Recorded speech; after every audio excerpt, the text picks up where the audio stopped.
sense? Right. Grandmaster Bob Horton told me this when I was blue belt. This was some of the best advice I ever received. I was having a horrible time with spin heel kick, horrible time. And my mom used to drop me off at school. I was like a martial art addict, still am. But she would drop me off at school probably because she didn't want to, she wanted them to babysit me. So she dropped me off at 4, didn't pick me up till 9:30 every night. This was my life. And even in the kids program, I would just sit and watch the adult class. He let me in the adult program at 11 because he finally saw that I was determined.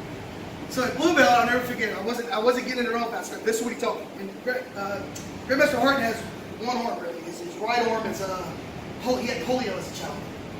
By the way, this is also his instructor also. So that's kind of how we met. We both started with the same guy, although he started decades before me, right? So he told me this is what he did. He says, what I want you to do right now, he picked up that little arm, he goes, I want you to swing that arm, don't even worry about the other arm. He says, just swing it as fast as you can. He goes, and when you get good at that, shorten it up, just swing the elbow.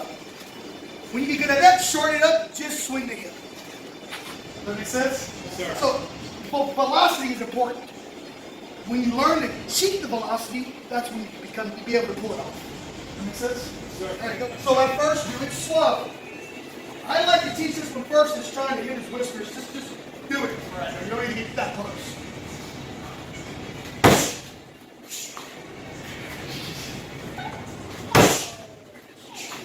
Look, right back to starting spot. Right back to home plate. Your kick should always go back to where you started. In your what? Stance. Does that make sense? Because you're in a fight. That kick may not put it up. If you land with that kick, we come from a long line of spin heel kicks. We hit you with it, we'll probably drop you. Or at least stun you. But the fight's not over unless you. Does that make sense? Yes, sir. So, a good way to do this, he told me this one time ago. When you spin heel kick, the kick does this. It goes here to here. Most people let it go way out there. That's when they're on balance. Does that make sense? When it hits, it goes down to the stance, and as soon as it hits, I sock it forward. Does that make sense? Yes, sir. So it's here, shock it forward. I know it's a little difficult to choose.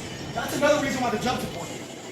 Because it alleviates that friction of the shoe. Does that make sense? Yes, sir. So be very careful with it.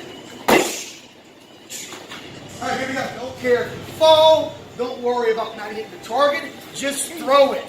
If you throw it with fear, you'll never hit anything. Does that make sense? So just let it go. Who cares if you miss? Who cares if you fall? It's a 4. All right, go.